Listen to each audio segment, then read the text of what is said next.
Kevin Warsh and the challenge of reforming the Federal Reserve.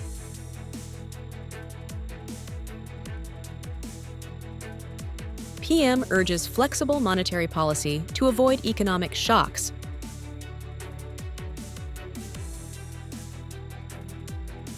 Special charity class in rural area. Hello, so good to see you again in today's news. I'm Hoàng Yến, and here we go, the first half of the show. After more than a decade of the Federal Reserve aggressively expanding its monetary policy toolkit, U.S. President Donald Trump's decision to nominate Kevin Warsh as the Fed chair is being viewed by economists as a signal for a sweeping overhaul of the world's most powerful central banks' roles and authorities.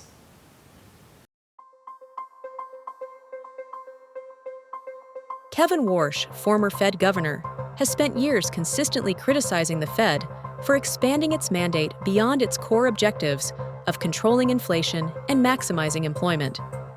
In his view, the aggressive intervention programs following the 2008 financial crisis and the COVID-19 pandemic have led the Fed to become increasingly entangled in areas that traditionally fall under the jurisdiction of Congress and the U.S. Treasury Department.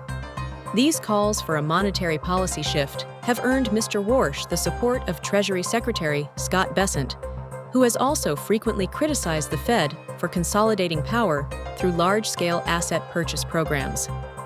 If confirmed by the Senate, Mr. Warsh is expected to directly lead an internal restructuring of the Federal Reserve.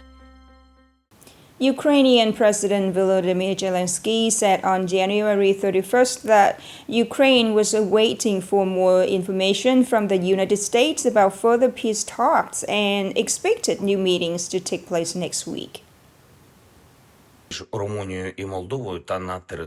Speaking via video, President Zelensky said that Ukraine is maintaining regular contact with the U.S. and is ready to participate in any working framework to promote the peace process. However, this statement also suggests that a meeting scheduled for Feb 1 in the United Arab Emirates between representatives of Ukraine, Russia, and the United States would not take place. U.S. Special Envoy Steve Witkoff recently stated that the territorial issue is considered key to achieving progress in the negotiations. However, Ukraine has rejected Russia's demand that Kyiv cede the entire Donbas region. Vietnamese Prime Minister Phát had just directed the State Bank of Vietnam to manage monetary policy in a smooth and flexible manner. He emphasized that the policy must strictly avoid shocks or abrupt shifts in order to ensure the macroeconomic stability and the safety of the financial system. Accordingly, the State Bank has been tasked with leading monetary policy proactively, timely, and effectively. This includes using a synchronized set of tools to manage interest rates in alignment with macroeconomic developments and the specific growth requirements of each period.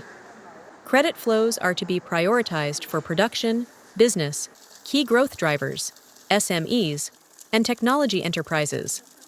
Simultaneously, credit must be strictly controlled in high-risk sectors to ensure systemic safety and prevent two-tier pricing, dual pricing, in deposits, foreign exchange, and gold. The Prime Minister also called for a stable exchange rate, increased foreign exchange reserves, and appropriate, transparent credit growth management. Regarding fiscal policy, he directed a reasonably expansionary approach with a clear focus on key priorities, continuing the exemption, reduction, and extension of taxes and fees to support citizens and businesses. Upcoming are some updated news. The Vice Chairman of the Nghệ An Provincial People's Committee has urged relevant departments, agencies, and local authorities to heighten their responsibility and coordinate closely to accelerate the site clearance progress for the Vinh International Airport runway extension project. Specifically, the People's Committees of the involved communes and wards are required to approve compensation plans and complete payments to residents before February 25, 2026. The Department of Natural Resources and Environment has been tasked with finishing the land extracts, surveys, boundary marking, and defining the limits of defense land managed by Air Force Division 371 by February 5, 2026. Furthermore, agencies must collaborate on plans to relocate and reinstate defense facilities, aiming to minimize the total area required for clearance and the number of households needing resettlement. Relevant departments are also directed to urgently finalize investment and construction procedures for the Rao-Truong Canal realignment, with a completion deadline set for April 30, 2026.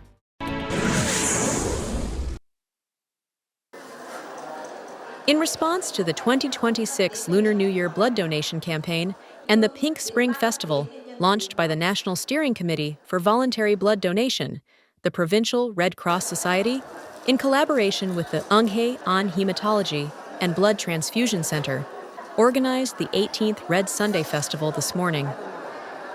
The event took place in Vinh Phu Ward, drawing thousands of volunteers. While the organizing committee set a target of 1,100 units of blood, nearly 2,000 volunteers registered, and the collected volume is expected to exceed 1,200 units.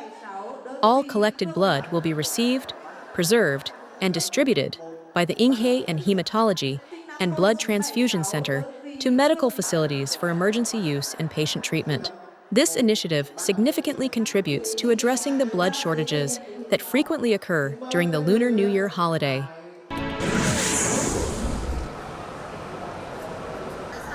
The Civil Aviation Authority of Vietnam, CAAV, reports that travel demand on domestic routes for the 2026 year of the Horse Lunar New Year remains consistently high, leaving many flights fully booked. Booking rates on many routes are approaching maximum capacity, generally exceeding 90% and reaching 100% on peak days leading up to the holiday. For the primary Ho Chi Minh City, Hanoi route, high booking rates are currently recorded only during specific windows immediately before and after Tet. To best meet public demand, Vietnamese airlines are actively planning and will soon add supplemental flights from Ho Chi Minh City to Hai Phong, Vinh, Thanh Hoa, Dong Hoi, Hue, Pleiku, Tui Hoa, Quy Nhon, and Chu Lai. These additional flights will be scheduled during late-night hours.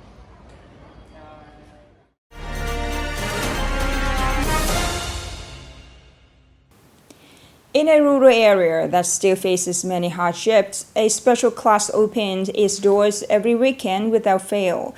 Here, lessons are not just reading with a white chalk on blackboard, but are built on the love and the dedication of retired teachers. This is the class of love in Thiên Nhận, Nghệ An province. More in this story today.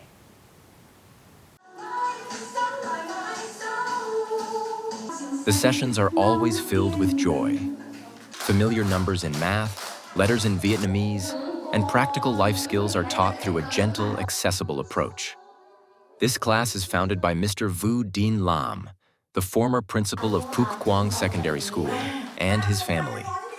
The primary instructor is Ms. Tran Thi Puong, the former vice principal of Trung Phuc Quang II Primary School.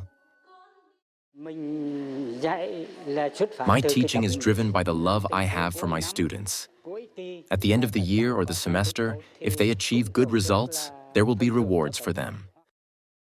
These teachers are all members of the local Retired Teachers Association, carrying with them a lifelong passion for the career of growing people. For over 4 years, the class has been maintained within the grounds of the old Nam Phuc Secondary School. This class is very special. Most of the children here are orphans or come from families in difficult circumstances. I feel a deep empathy for them, and opening this class brings me great happiness. Every Saturday and Sunday, the children gather for this completely free class. Each session lasts about 2 hours, with attendance ranging from 24 to 30 students. I feel so lucky to be a part of this charity class. I'm deeply grateful to my teacher for her dedicated teaching and for everything she has done for us. For the teachers, each day in class is about more than just teaching literacy. It is about sharing and encouraging the children to strive in their studies, acting as a spiritual pillar for many struggling families. Over the past 4 years, the students have not only cultivated their knowledge, but also significantly improved their life skills thanks to the charity classes. Amidst the worries of daily life, the class of love in Tiên Han commune continues to quietly spread the enduring values of knowledge and kindness. With no signage and no tuition fees, the dedication of these retired teachers is a small light, kindling hope and empowering children to walk firmly on the path of education ahead. The last story descended our news today. Thank you so much for your attention. Goodbye for now.